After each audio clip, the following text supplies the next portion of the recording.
सवाल नंबर 1। किस मुल्क में तस्वीर खींचना जुर्म है? तुर्कमेनिस्तान, शुमाली कोरिया, ईरान, पाकिस्तान।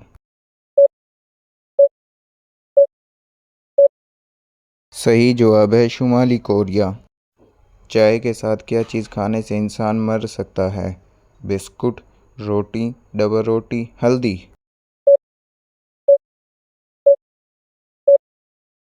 सही जवाब है हल्दी। सवाल नंबर 3। दुनिया में सबसे ज़्यादा डॉक्टर किस मुल्क में हैं? रूस, पाकिस्तान, कनाडा, अमेरिका।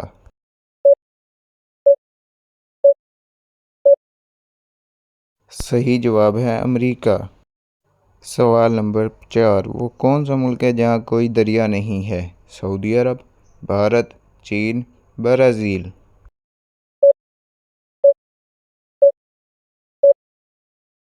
सही जवाब है सऊदी अरब।